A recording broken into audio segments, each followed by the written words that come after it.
मारो, निंदा करो या स्तुति करो, देह भाव से वो मृत होता है। अमृत पद में स्थित, देह भाव में मृत। सम्मान निरादर आदर ही सब संत सुखी विचरन तुम्हें।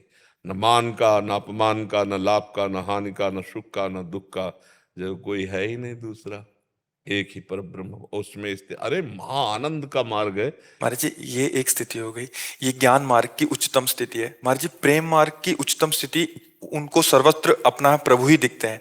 तो महाराज जी दोनों महापुरुषों की स्थितियों में क्या अंतर होता है? बाहरी ज्ञान में दूसरा कोई नहीं दिखता है, अपने आत्म स्वरूप का ही विस्तार है।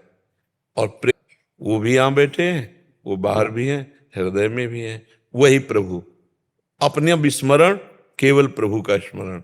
और ज्ञान में सब कुछ आत्म तत्व ही है, और वही आत्म तत्व सर्वत्र व्याप्त है।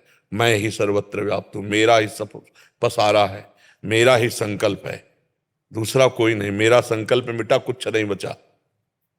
बहुत जोर का ज्ञान मार्ग का। महाराज जी उसमें भी अन्य ना कोई और इसमें भी अन्य ना। और क्या, और क्या, सवाल तो एक ही में हल होगा ना। हम कई बार कहा है कि परमार्थ के साधक का तभी पूर्ण निश्चय सही माना जाएगा जब उसके परिणाम में बाद में एक आवे, दूसरा नहीं होना चाहिए। एको ब्रह्म द्वितीयो नास्ति, बस एक एक आवे, चाहे वो ज्ञान के मार्ग से चले चाहे भक्ति पर। ज्ञान मार्ग से चलना बहुत कठिन, बातें बना लेना अलग है।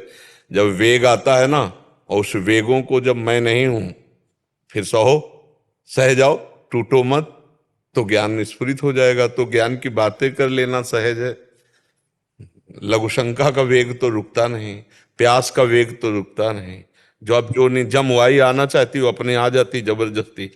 विजेता शांत ब्रह्मभूता प्रसन्नात्मा, न सोचति न कांक्षति, समा सर्वेषु भूतेषु मद भक्तिम लभते पराम। शांत एकदम।